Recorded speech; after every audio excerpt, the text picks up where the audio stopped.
All right, happy Tuesday, October 25th. Thank you all for being here today.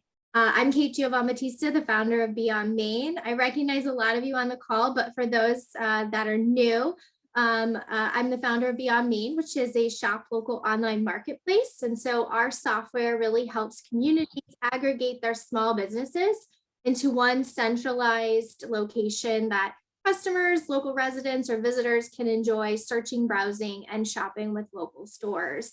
So that's what we do at Beyond Maine, but we're not really here to talk about Beyond Maine today. What we're here to talk about, and I'm really excited to be joined by such an expert panel today, is, the holiday. What are we going to anticipate is going to shake out for this Q4 season, this holiday, big key holiday season? As well as beyond, and kind of knowing all of the things that are swirling out there, right? We've just come off of a very volatile kind of pandemic, pivoting moment for a lot of small businesses and communities. And now we're kind of embarking on this new challenge of a lot of macro pressures, right? There's the economic ones, there's inflation, there's still supply chain issues. We've got some geopolitical pressures that are happening. There's just a number of things going on. And so very excited today to have our group. We've got Lori, Robert, Jeremy, and Michael here who have a wealth of knowledge to share. And so I'm going to go ahead and let them introduce themselves to you. And Lori, why don't you go ahead and get started? Thanks, Kate. Thanks for having me. I appreciate it. My name is Lori Mealy, and I am an independent manufacturers representative, really specializing in the small retail, Main Street retailer.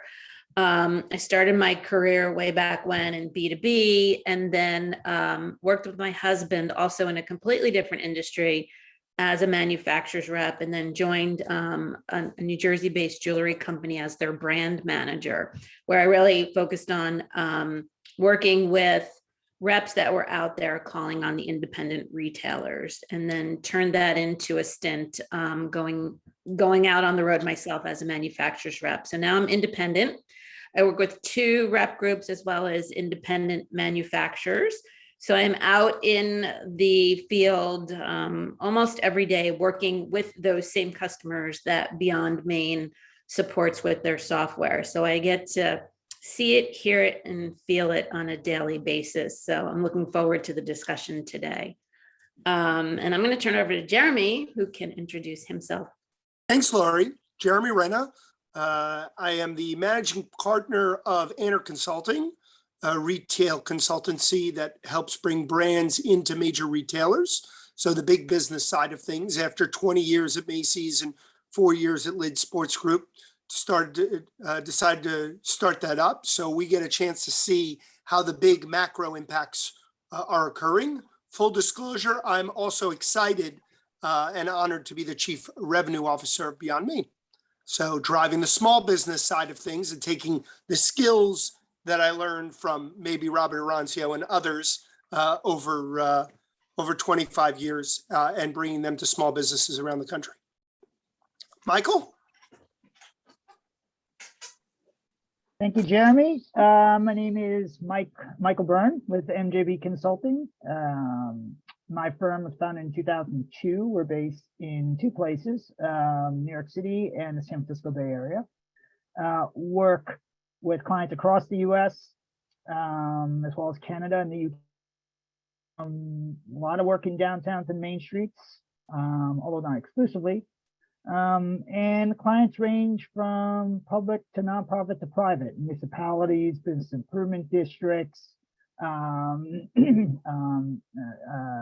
Street organizations, as well as private developers and investors. The sort of work that we do a lot of, we start often with market analyses, but then take that and translate it into tenanting strategies and implementation efforts, sometimes even tenant recruitment. I've done a lot of work in New Jersey, downtown Westfield, Asbury Park Waterfront, downtown Newark, downtown Atlantic City, one in Edison, as well as a lot of work in the Philadelphia market, Manayunk, Phoenixville, Northern Liberties, University City, Chinatown. So yeah, I'm honored to be on this panel and looking forward to it. Robert? Hey, good morning. My name is Robert Baronzio. I've spent the last few years in my own consulting firm, mostly retailers, some large, some very small, and just looking strategy and again, small scale marketplace. I spent almost 40 years with Macy's, a major retailer, obviously, doing store design, visual merchandising, merchant strategies was my last role, and in-store marketing. So I've got a pretty well-rounded view of not just large scale stores, but the smaller guys I'm working with now. I'm kind of excited to see what happens next with this group. Awesome. Thank you all for that wonderful background and what you do and your expertise. So I'm just going to dive right in because I have a million things I'd love to while we're all together. And, you know, kind of just to maybe piggyback off of Robert, your introduction, let's talk about the tone and temperature right now in terms of marketing and in-store promotions for holiday, right? So the story, as I kind of understand it, and maybe you guys all disagree, so we can talk about that too.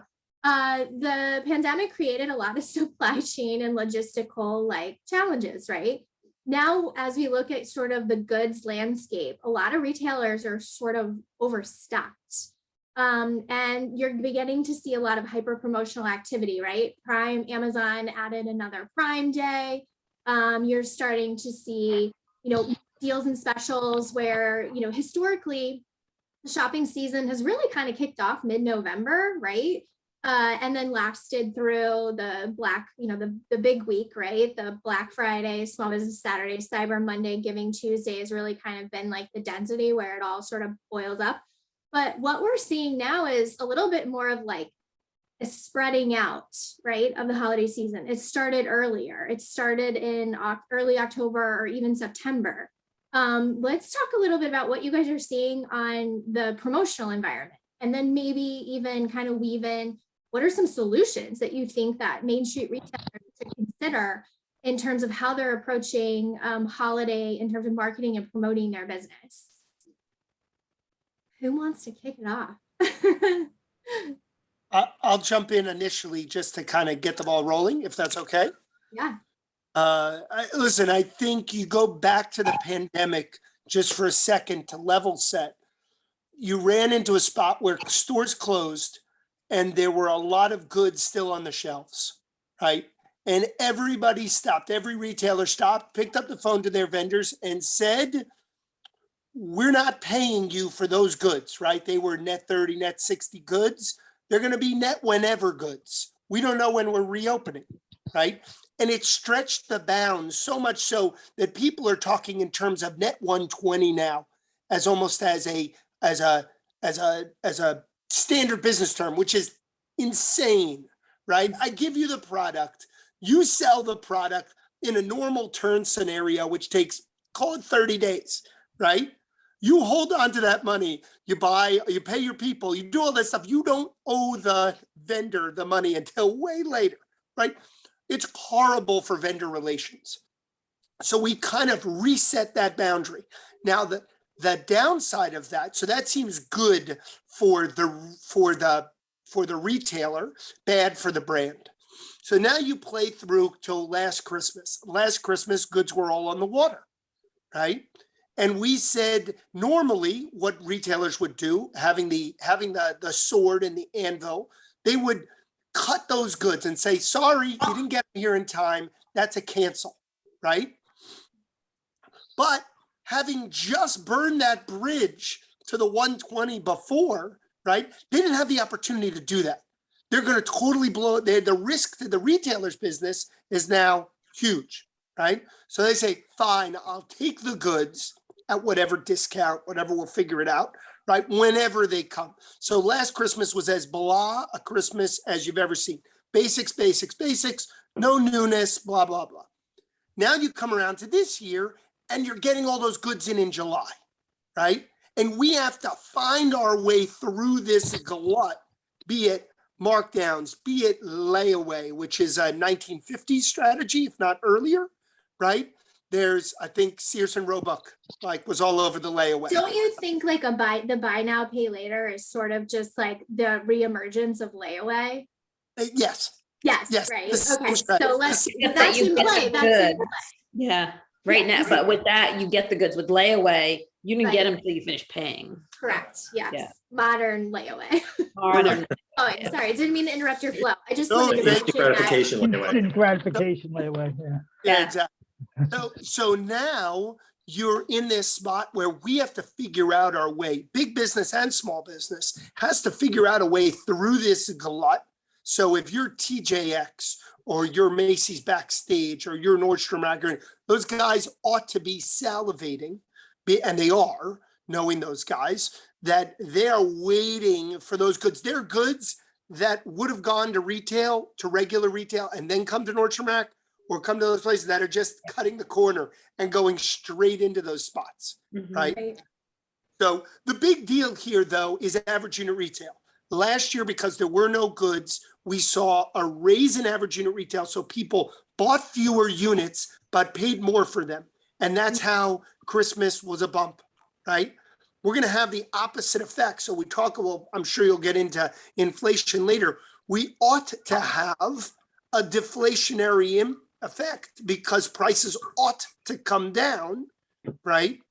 In this spot. The question is whether newness and all the other things will create a rush for particular goods that have us all clamoring for those, right? And paying more for those.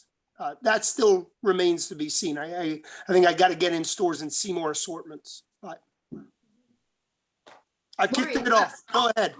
Yeah, no, Lori, do you want to, I know we've like offline, but I'd like to bring it online now. You and you know what the scenario is within your Main Street retailers in terms of even your manufacturers, sort of what that similar dynamic is. How is that shaking out? Is it the same as Jeremy is kind of referencing in the big box sector, or are you noticing really distinctive differences between how Main Streets are sort of going into the holiday seasons with vendor relationships as well as stock levels? Mhm. Their I anticipation? think it kind of transcends. It's a little bit different, I think. Couple things is a lot of because they're smaller, they don't have the power to demand 120 days.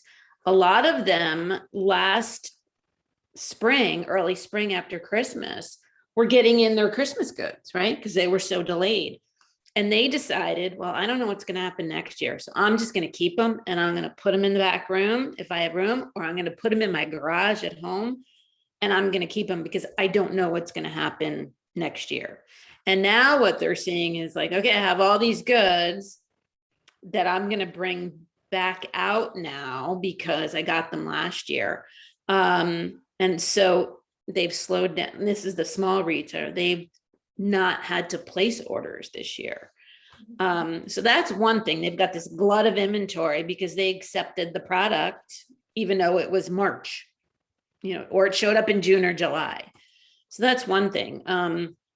The second thing I'm seeing is, and I saw this earlier in the year, people were clamoring because they knew that last year was kind of a blah season. It was kind of same old, same old. They only had what they had, could sell what they had. They were clamoring to find like, what's the next big thing? What's the newness going to be? And a lot of customers have told me like, yeah, haven't really found that it thing. So they're still trying to figure that out in the small retail sector. The third thing that I'm finding is that because they were afraid they weren't going to be able to get goods, they're pretty much done with their holiday buying right now. Whereas, last year it was clamoring, I'll take whatever I can get because my shelves are empty. So I was getting orders all the way through the season, praying that they would actually arrive to the customer, right? Whereas now they're like, you know what? Stock to the gills, don't need anything. I'm good, because they ordered so much because they didn't know what the situation was going to be. So it's kind of an interesting landscape. Robert, you wanna, and then Mike. Yeah, I'm going to jump in. Do you think that you were saying that people are looking for what's new, what's interesting, what's exciting, but we're Mhm. living with last year's product. What does that really? We're living with last year's product. We're already saying is not exciting. No one's placed. What's it done to the manufacturers that we're not buying new, and the shopper who's not finding new, they're finding what they might have seen last year, maybe even the year before. That's the concern I have. You're going to see a lot of the same old stuff again because no one did buy. To your point, no one did buy new. So I'm living with. Maybe it's presented differently. Maybe it's somehow promoted differently. To Jeremy's point too. That's my concern, that I'm not going to see a lot of new anywhere. I mean, I've always been a small downtown shopper. It's just, even though I came from the other world, Right. My rejection of that as a personal shopper was always to respond by going to small towns. And I've always lived in a little town with cute shops and sort of fun places. And it always involved food, to be quite honest. Restauranting is huge in the towns that I've always, shopped in. So I'm concerned about that. You do tend to see the same product from shop to shop to shop. And anybody who's a clothing shop has got a gift space. That's not just clothing. Anybody who's got a clothing shop, a gift space, has got a clothing rack these days. It's like everything is everywhere. And I'm not sure it really differentiates, to your point, from one to the other and from last year to this year. So finding that the specific niche, especially in terms of product, I think is really difficult, except where you find a local manufacturer, to your point, that might just be that super specific and super small. Or has curated something that is local and people want to support that, whether it's a small artisan, small manufacturer. Exactly. And that's always a benefit. I had a situation the other day where a customer said, I always like to have, it was a beautiful clothing store, but at holiday time, I always like to have something that's like girlfriend giftable. And I think the target market in that store is like that 40 to 60-year-old, right? So they have decent, they have spending power, but they buy girlfriend gifts. And she's like, I can't find anything that's not what I had last year or the year before. What are you seeing out there? And I racked my brain and I was like, gosh, I'm going to have to keep my eyes open, because usually, I'm coming up with ideas all over the place. I couldn't come up with anything for her. And she was struggling also. So I think, the other thing too, is that I find that when people start to see things getting tough, recession, last year it was, just the shortage of, the shortage of goods. They tend to, and I'm not sure it's smart, they tend to play it safe. Let me buy what I know is going to sell because I don't want to take a risk. I see some of that right now. I'm sure Jeremy's going to say the same thing. Even my history as a big retailer, the bad years, if I saw one more sweater, I was going to lose my mind. Let's go back to what we know. Right, you don't want to be the buyer who gets fired because you decided that chartreuse was the color I was going to with this year. Yeah. I mean, exactly. What I would add is that merchants, retailers, I mean, the last 2 years and the amount of whiplash, especially as it relates to, supply chain, inventory management. I'm in awe at how they even got through it, to the extent that they did, because it's certainly been a mess. I will say, though, there are some categories which I do think, irrespective of macro forces, just kind of overshot. And they bought the narrative of this sort of new normal that we were entering, that, somehow our consumer preferences during an incredibly anomalous event, namely 2020, would extend indefinitely into the future. And, a perfect example is the home category. And, and even well into 2021 and 2022, you had home retailers continuing to open new stores. You had Wayfair in 2021 finally registering a profit and thinking that was going to continue because consumer preferences have permanently changed. And, how many home offices can you buy for? How many outdoor patios? I mean, this was pulled forward demand, and yet that category was kind of thinking that it's never going to stop. And well, of course it was going to stop. Now it's certainly going to stop with the housing market in slowdown phase. So some of this, some of the, obviously, especially with seasonal categories, hard to avoid when you're having to plan so far into the future. But in other cases, I think there was also some overreaching, and retailers that should have known better and should have been a little bit more conservative in their thinking. Peloton, Michael. Peloton, Say that, perfect yeah. example of we're all getting old, Exactly. and fitness studios have recovered very strongly. Yes. And for so long we were hearing, wow, no one's ever going to work out with other people again. I mean, come on, it was a very anomalous event, and I think there was too much new normal thinking. And some of what we're dealing with today is kind of the outcomes of that. The equilibrium reset. Yeah. Exactly. Well, I mean, so like, okay, we all kind of have very strong, I think, retail ties, but like there's other facets of like a community, right? There's service, there's food, like, Yeah. so let's talk about some of the other like pressures right now. I mean, I'm looking around and like my grocery bills doubled on like on a weekly basis, and it's not like looking like it's going to go the other way for a long time. So obviously that hits us at the individual level in terms of what disposable income we have when we're now paying a lot more, twice, what we were normally paying for just our necessities, right? Mm-hmm. What do we anticipate, or like what do you anticipate? What trends are you seeing that small businesses really need to be aware of, and even community leaders need to be aware of in terms of how they're approaching marketing for this holiday season? How do they get through all that noise out there and let their residents or visitors and customers know that they understand this pressure, and they also have solutions to help them if like their their spending power is kind of drastically altered this year? Yeah. For a while.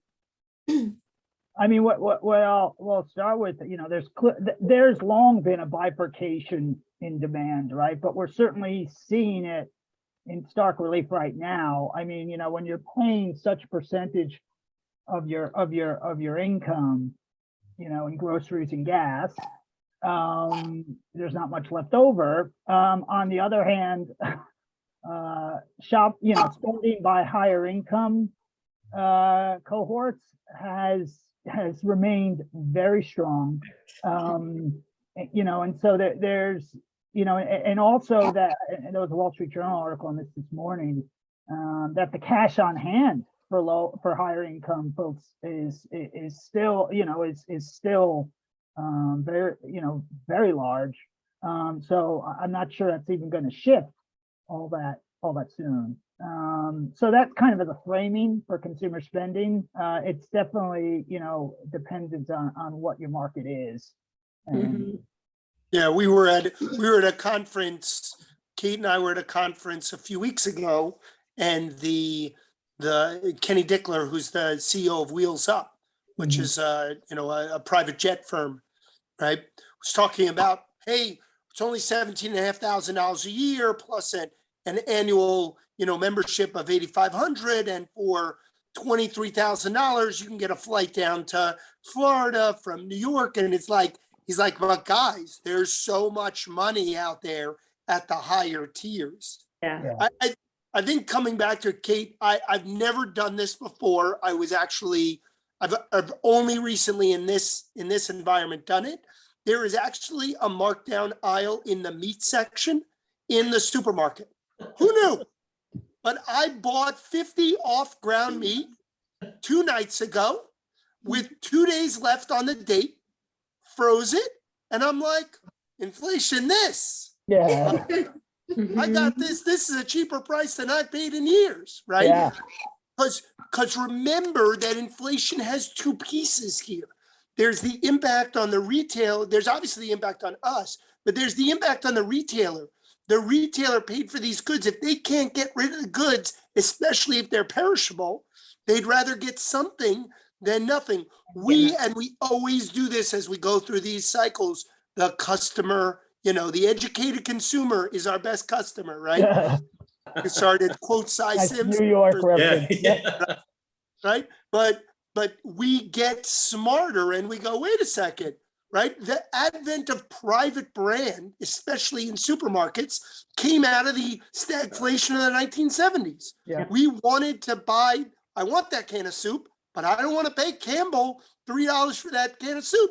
Mhm. Your ShopRite brand, which is probably made in the same place, right? Is this, is $1.50 done, Well, It's kind of at the small business, to tie it back to Kate, and then I'll come back to you, Michael, is how small businesses achieve that, especially if you've never had a markdown rack before. If you're a reg price only business, how you play with your pricing to at least present to the customer value, right? Because you know that they're coming in for it. Sorry, Mike. yeah, no, I was just kind of, and Kate, please, steer us back if this is a little bit off topic, but with so many supply chain folks here, what's interesting to me, this whole proposed Kroger Albertsons merger, which on the surface of it, seems to be eliciting considerable pushback. But that, whether the tie-up, what a lot of lay people are missing is that maybe the magic in the tie-up is the increased leverage with consumer packaged goods companies. So that they can't just be passing on these huge price hikes to these grocers. And so again, this might be off topic. Grocery is a special thing. I get it. It is. But I think it's an interesting question right now, especially about with inflation as it is, and what that merger means or would mean. Yeah, I mean, I think where my primary concerns are that I kind of get the affluent markets will likely weather this environment pretty well. Yeah. It's more about those in the middle and at the lower end in terms of their demographics of their communities. This is where I start to get really concerned because we're just shrinking this bucket. And what I've noticed over the last 15 years or so is that a lot of once thriving downtowns, once thriving communities with very thriving entrepreneurship ecosystems and small businesses have just been kind of overrun by a lot of national chains. And now they don't have kind of that ability to sort of create a self-sustaining, local economy. And I worry that this is going to just exacerbate that. Or create this problem for New York, for communities that are sort of wedged in the middle. And so that's, I think where I get the whole, that side, but it's more of who's in the middle that's going to get really squeezed by this, and how long is it going to last, and what can they do to kind of position themselves, right, in visual ways and merchandising ways and marketing ways to weather that pressure. Yeah. I'm just sure, but I don't know if I see that much of a separation in terms of, I think the affluent customer is still the Main Street customer. I think the mid-range customer is the Main Street customer. I think everybody can be and should be the Main Street customer. I think it's just for different reasons. There's a novelty to shopping local for someone who can go to Hermes. There's a need for someone to, that sort of thing. I think that's the part that I think we shouldn't separate the two of them. I think the customer is the customer. It could easily be someone who flew in to shop in South Carolina for the day. I'm sort of making stuff up, but not really. I don't know if we want to separate it. I think you want to be able to attract as many and appeal to as many people as possible. And that's the product. That's really just the product, right? It really is. And sometimes it's presentation, not to kill myself off, but presentation is important, but it still comes down to the product, and anybody should be able or want to buy. I don't know enough about, are that many small scale stores, do they really keep a very price points, so to speak? Do they keep a mid-range? Are they very specific with the price points of what they sell?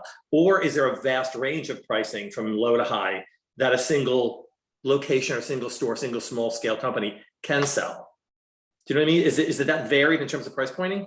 They usually offer, depending on what they specialize on, there's usually buckets. Like I can think of one off the top of my head where she's just like the under 25 birthday gift. That's and all of her products really, or 80% of her products really fall within that sort of philosophy. And then there's a 20% that are outliers, right? But that's her core business driver, right? And there's lots of businesses that sort of operate with maybe like a primary driving philosophy like that. So it can definitely range, but I like your point about, yes, that is a unifying thing. I think all individuals can get around is like shopping small, communities. Like, it's multi-generational. I mean, even recent research, Gen Z, who you think they're like so disconnected, right? Yeah. Yeah.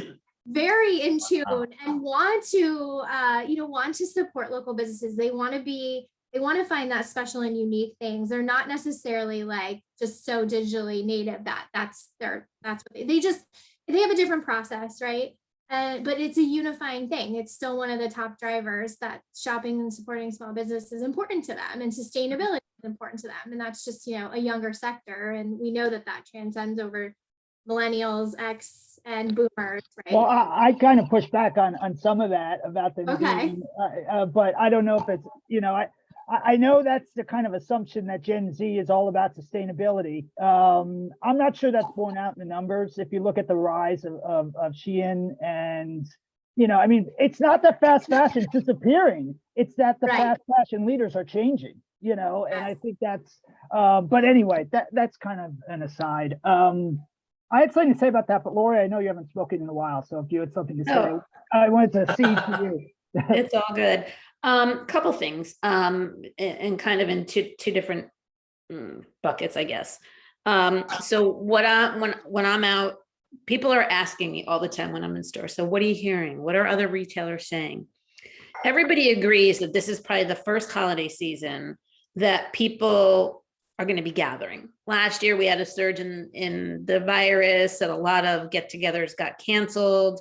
This is the first time that people are, are kind of like saying, all right, screw it. We're just going to do it. We're going to get together. So everybody anticipates that, and they've seen already that gift buying is still going to be there. What a lot of people are trying to do is, someone that maybe could spend $100 in the past on a gift now maybe buying down to 50, and someone that bought 50 are buying down to 25. So a lot of, especially in the gift area, they're trying to make sure that they have something for everybody in those categories, focusing on maybe smaller gifts, lower price point, not cheapening what they're bringing in, but just providing another alternative, because they feel like people still want to buy gifts. That's more in that, that mid-range, in the more affluent areas, I don't really see them missing a beat. I don't see anything different at all. So that's one piece in terms of what I'm hearing and what I'm seeing. The other thing that I think has come out of the pandemic age and what people went through the last 2 years is that the retailers that got on it then and started to really think creatively to do the, door pickup, to do the delivery, they're still in that mindset that I still need to be creative to get my customers to come in. And I see them being more active than ever, doing different things. And I think the ones that survive through the pandemic are going to do just fine through a recession because they're already used to doing things differently. They're doing in-store events. They're partnering with the yoga studio. They're partnering with the restaurant. They're partnering with the bakery to do events in the community. And they were doing that before in different ways, and they're continuing to do that. And I think those are the ones that are going to continue to be successful. The hard part that I see for many of them still is that a lot of them are 1 or 2 men or women shows. They still have a big issue with getting help. Yeah. And that has not stopped, and it continues to still be the trend. So they struggle with having to do all those things to be creative and get people in and do social media and do events and, whatever else they're doing. But there's only 2 of them, or sometimes 1 of them. And so that continues to be a real strain on a lot of these small retailers. Yeah. Lori, Go do ahead. you, sorry, Mike, No, go ahead. Lori, do you see them leveraging e-commerce? Well, yeah, it's interesting that I think the pandemic forced a lot of them to have to leverage e-commerce. And some of them that already were, had websites, did okay. And then it forced a lot of them to get online and build it. And so, yes, they're still leveraging that. They're trying to continue, I feel like, to meet people where they're at. They're doing lives. They're doing, Facebook lives where people can order and pick up.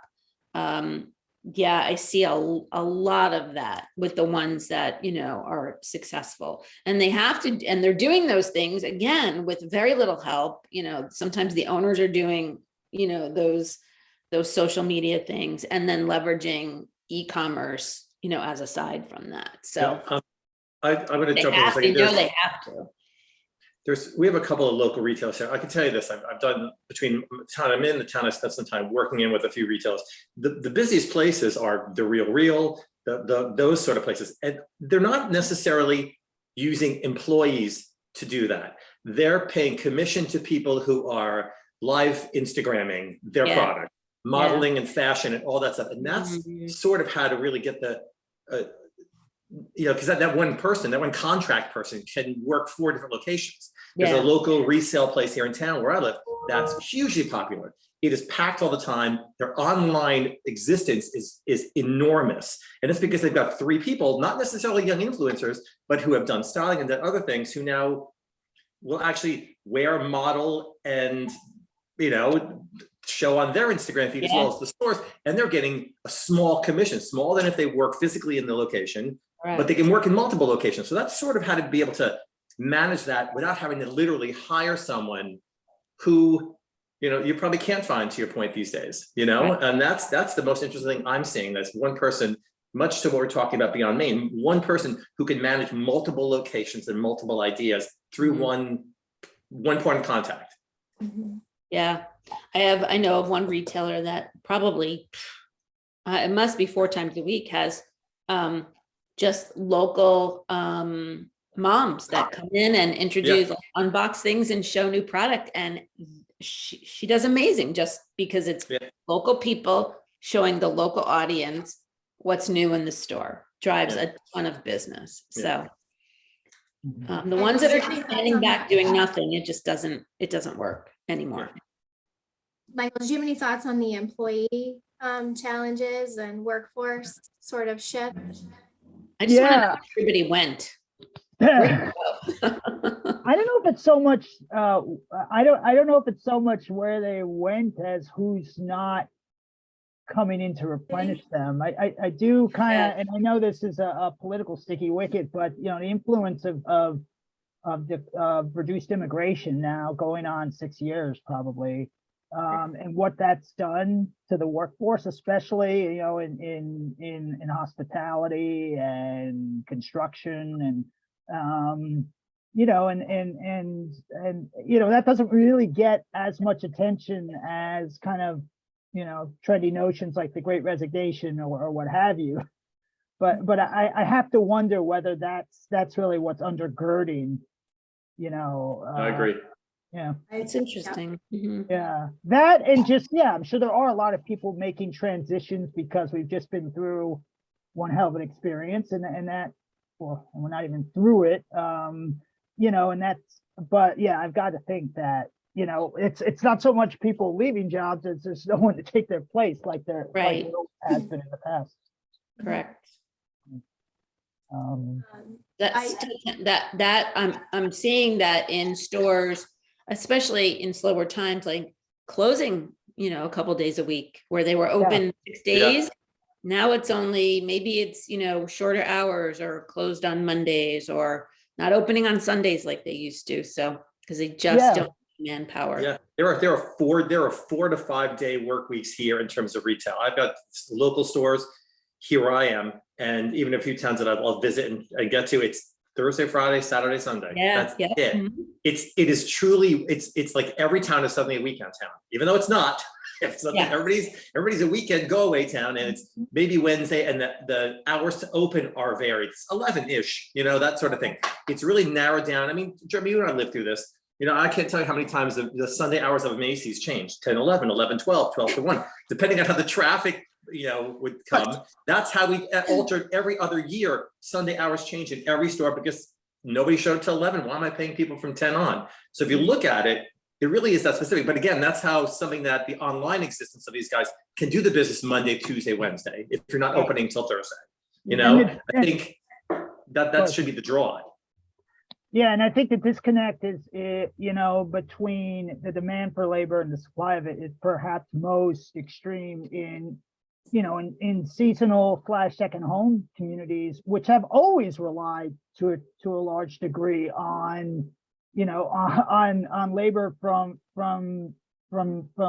abroad to fill their gaps in high season. Correct. You look at like a Cape Cod, where they're used to importing labor for the summer and they just can't do it. So and right at the time where they have to generate the sales that basically cover their entire year, they're closed 2 days a week, or they're and also that happens to be the same place where a lot of urban dwellers fled, at least temporarily, during the pandemic. So, well, but even some of the people who, I know multiple people, most people I know are working from home still. And to be quite honest, they can manage their schedule that they're working maybe Monday through Wednesday-ish, even though it's a full-time position. So Thursday, Friday, they're out, they're in town, they're running around seeing things. So I think that does increase the traffic in town, but that flexibility gives people the opportunity to shop local, to be local, because you can run into town, get something, go back for your next meeting at 4 p.m. or something to that effect. It is easily, where people who are literally on the phone in a meeting in a shop. Yep.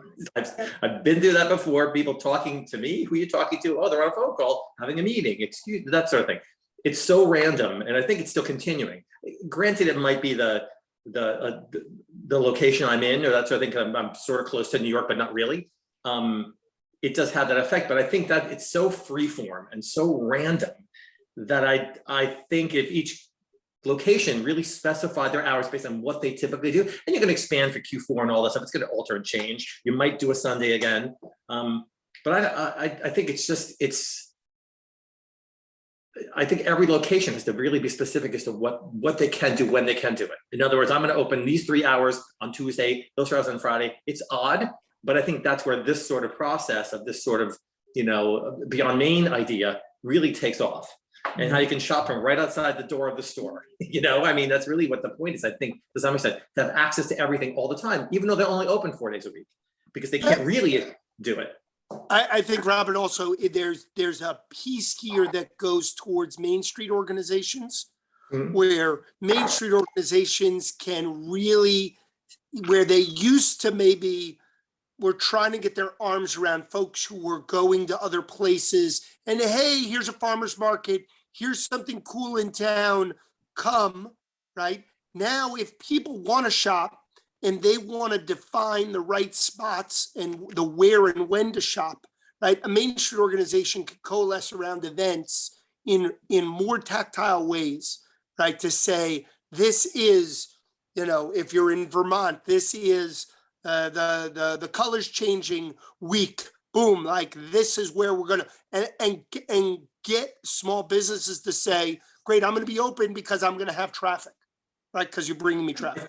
Mm-hmm. I think what drives traffic, a lot for me, what drives traffic in the places I know of, I think restauranting and food is almost a bigger draw than the shopping. That's why sometimes there's a couple places I know that shops aren't open until after dinner.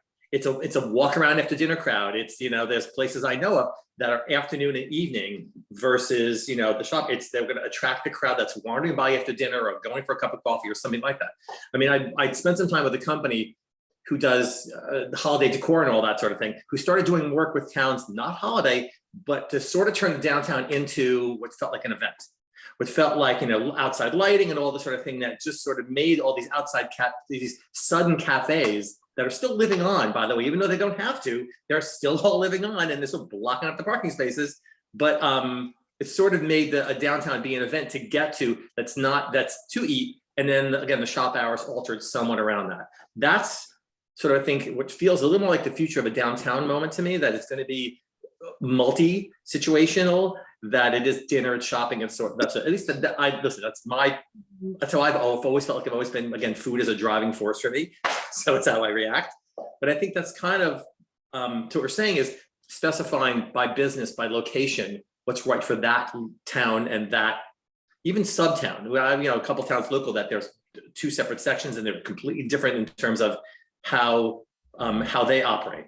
So I think that feels like what should and could be next, I think, and just drive the business back into the downtown. And I don't know if again, where I am here, I don't know if it's ever really lost it. The small, local shopping, the shopping day post Thanksgiving, it's huge in the places I know of around here. It is talked about, and it is talked about before and after it happens. Almost like there should be more than just one a year. It should be talked about and it should be promoted continuously, because and the town I live in, everybody knows the shop owners, and they know them, and they know them not just because of the shop, because of who they are, because they're truly local people. But I think that always felt like a miss to me as well. So there was 2 things that you said that I wanted to, one of my favorite things that came out of the whole pandemic was the acceleration of the placemaking, right, within community.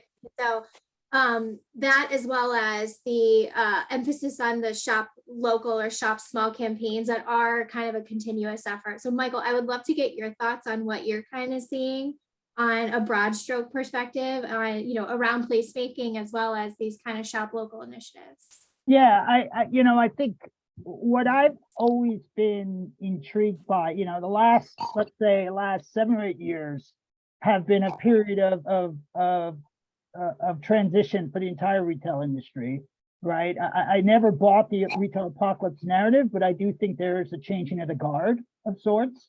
A lot of legacy brands falling in hard times, some disappearing entirely. And I always see transitions like that as opportunities even for small businesses.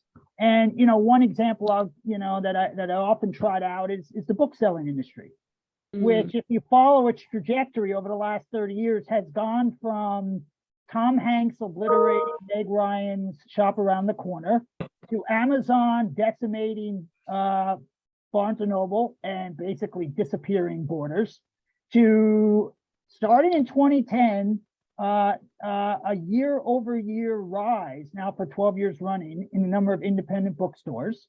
Now there's twice as many as there were in 2010. Then Amazon's ultimately failed effort with their own bookstores. And I think what happened, one of the reasons there's been such a rise in independent bookstores, yes, there's a portion of population that wants that sort of experience, but I think it goes beyond that. I think when Amazon basically disappeared Borders and caused Barnes & Noble to shrink, there was a huge vacuum all of a sudden, right? There was a huge market vacuum. And I think independent booksellers kind of stepped into that void to some degree. And I just wonder, with all the transition that's happened in the last 7 years in apparel and footwear and, and all of the brands that have shrunk, if not disappeared, is there a similar sort of opportunity for small businesses in those categories? And I just think looking very closely at what's happening more broadly, which we're not accustomed to doing. We're accustomed to thinking chains, small businesses, but look at, might suggest some opportunities. Toys. That's what, look, Macy's has made. Right. Yeah. Obliterated Toys R Us. Yeah. And Matt, remember, you used to get the Toys R Us book. Now you get the Amazon toy book. Right. Macy's, Jeff Gannett and Nada and the team over there making a big bet on Toys R Us being the reason why we're going to all show up at a Macy's this Christmas season. Right. Well, sarcasm, I assume, intended. No. Okay. No, legitimately, that's the goal. They're trying to drive us in, and it's the milk and eggs approach, right? It's Toys R Us is not going to be on the first floor in the cosmetic spot, right? Right. You want to drive you in. Oh, I heard there's a Toys R Us in here. Right, they're doing all at WHP Global. I love those guys.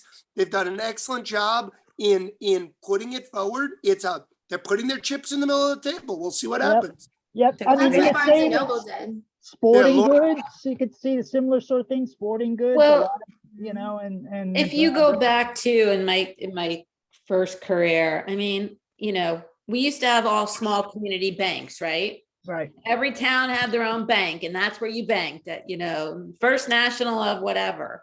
And then they all got gobbled up by the big guys, right?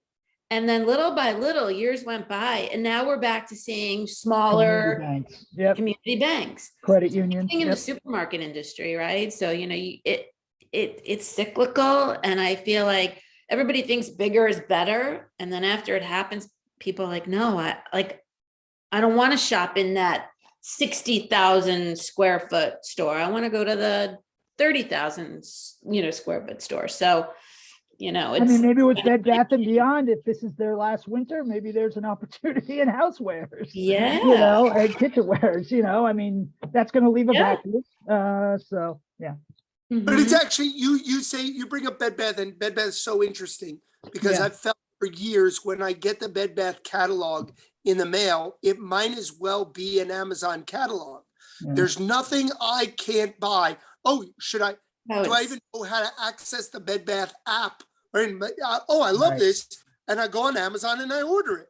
Right? Right. That's a business disconnect. And Mark tried with putting private brands there, but he doesn't get the traffic that he got from grocery at Target. So it wasn't going to work as easily. Right. But how you then, so now, Mike, to your point, right? Amazon's killing Bed Bath. It's going to create this void. Somebody's going to jump in. Is it going to be small business? And is Lori going to be, running those manufacturers into those small businesses? Listen, I think when it comes to home, what seemed to be lacking, listen, anybody, Jeremy, you remember old Macy days, the small electrics business was everything. That was the driver. But to be quite honest, again, to your point, you can get that anywhere. There was no need to come to buy that all. I think to me, the other stuff that Bed Bath might have had for 2 seconds and ditched was anything that was more fashion home. Yeah. That stuff I think is more interesting to get because again, that leads again also to smaller stores. And listen, again, my own personal shopping traits are not the same as maybe many others, but that's the place I want to go see. I can think of 10 locations around the country that I know I would go right now to go buy home things, and one of them is a blender.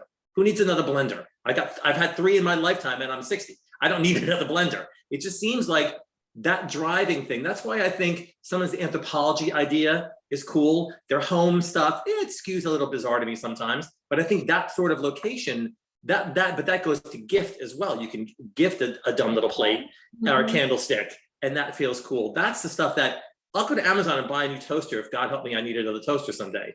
But the other stuff, I don't feel comfortable buying those other little small gifting things or home things on a site like a Bed Bath or like an Amazon. I think that might be the next thing to happen in terms of home if Bed Bath does die off for some reason or finally killed off by the Amazon electrics business. Well, and I think and you're seeing it in fashion too. I mean, I know we constantly read about Amazon being the largest seller of apparel in the country, but I mean, most of that I would imagine are commodities, are wardrobe basics, and not your true fashion. And your true fashion, There's the one influencer code of the year, for God's sakes. Everybody has to have it. Everybody in my town is wearing it.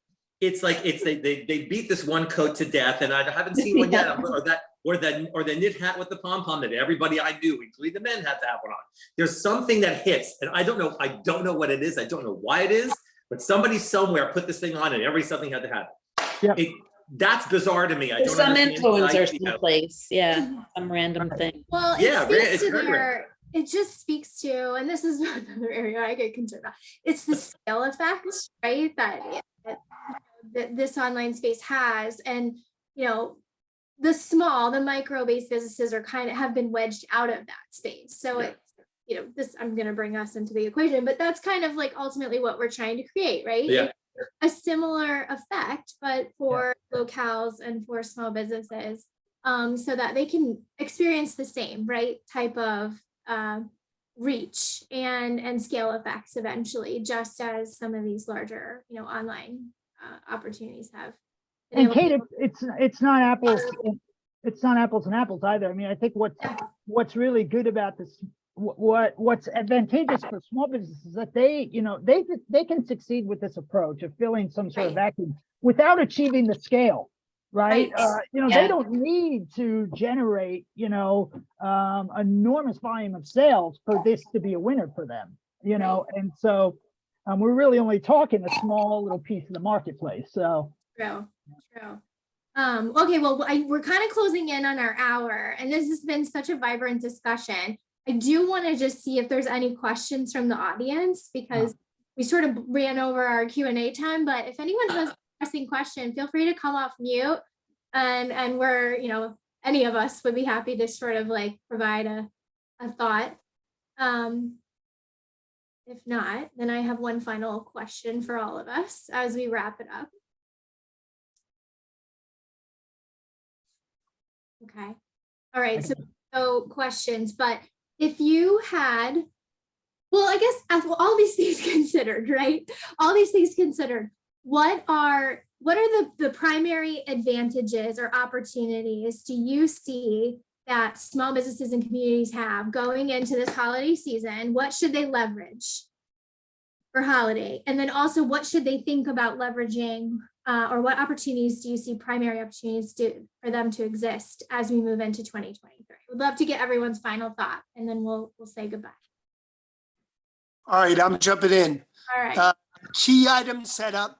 So stand for something. If you're a small business, stand for something at a price point that you're deep enough in to drive and screams both differentiated uniqueness as well as value. Value doesn't have to be cheap, but value. Those kinds of things that are in the window that makes me jump, but yet that window be online or in store. Lori? Yeah, I agree with that 100%. I think that's really important. I also think that this is the year that you want to make consumers, your community feel welcome on Main Street. Come on in, engage with them, make them feel like they're part of the community. I can speak to so many examples where I have customers that when you walk into their store, you feel like you are, like a family member. And that retailer, it doesn't matter what she has in there, she's so successful because of that. And on the flip side, someone that sits behind the register and barely says hello to their consumer, they're in the store, they walk around and they walk out. Doesn't matter if they have the best product, the most unique product, the best price, they're in and out. So I'm going to say engage, create an environment where people want to shop, where they're welcome. Be creative, have those events, invite them in. I think it's so important to Main Street to continue to do that. I think that's what brings people in, and that's what they want. That's what I want as a consumer. No, I agree. I think so the social activities in a location is everything. I'm not going shopping to buy a specific thing. I'm going shopping because I want to go downtown and see what's going on. Yeah. I want to go from stores. And to your point, God help the guy who sits behind the desk. I've been to how many locations? 10 people say hello. I'm going to spend more time looking around. Might not be the best product, but I'm going to engage with somebody. And the guy who's got the best stuff, who doesn't interact, is going to lose my attention. Mm-hmm. So I think the again, back to the same point we talked about earlier, the social aspect, but of multiple locations in adjacencies. What works best is if there's 3 events in 3 locations next to each other. The community as a total, not just you, but who's adjacent to you and how they are reacting, what their hours are and all that sort of thing. Mm-hmm. I think that's part of it. I think gift buying can easily be a walk by, drive by. I'm going in to see a couple of things. This is a cute gift, whoever, this is a nice thing to get. I've done that and end up keeping things for myself. I mean, that sort of thing is, again, the social aspect of it is everything. I think these days. No, I can go to a big store, but I can get that online. I can do all those things, but I think as an activity, it's much more interesting these days to go wander locally. Correct. Yeah, coming last is hard because we said it all. But I'll say this, knowing that a lot of merchants probably already know this intuitively, but I mean, the notion that we do have such a fragmented market right now, and that many of our main streets are not just catering to one sub-market within that market. To have a wide range of price points or value propositions within the same store, or even like, as Robert says, within the cluster of stores. But, you know, to the extent that you can, having those step down items, step down gifts, while at the same time, you know, driving your margins on your premium products that your more wealthy shopper's going to pay full price for. And again, I say that knowing that, look, that seems like it's retail 101 for merchants, but I think it certainly will be important this winter to make the overall numbers work out the way we want them to. Those are good reminders. I think the only things I would probably add to that is I think there's gonna be a lot of last minute local activity, which is fabulous. I think, you know, it'll be actually a huge advantage having Christmas on a Sunday, giving that Saturday last minute opportunities. And so if I was to give any advice, I would say definitely focus on convenience for your customer, realizing that it might be a lot of last minute activity. Curation, which is always, I think, a prime, you know, curate really those specific sectors, right? Like what wide value range of propositions, but maybe curate within them, right? Give very focused points of view around your business. And then Mary actually sent us a nice message, which I think spins into my last point, which is collaborate. So really lean on your community of small businesses and do cross collaborations, events, cross promotions, really try to work together as a you know, holistic kind of centric downtown or whatever merchants association you have, community, nonprofits, whatever is kind of at your disposal, work together to try to leverage each other's networks, right? And I think that will help kind of reemphasize the local aspect and your business within kind of the community. So that would be my kind of parting words. And I think that all carries through. I think everything you've all said carries through into next year, still facing kind of the similar pressures that we're today, right? In terms of the macro environment. But I hope everyone's even like through sort of some like debate felt like, I think this is an amazing time for Main Street. I think it's an amazing time for physical retail, for placemaking. It's like the worlds are kind of starting to converge, and you can begin to see how this puzzle is beginning to like form in terms of what the role of a downtown is or what it needs to be in kind of like this more modern, you know, 21st century that we're living in. And so I'm really excited about what's transpiring, even though I know it's like sometimes painful to be going through, but I feel very excited about the future of Main Street and small businesses, you know, where I live, but also across the country. So I want to thank you all for your time today.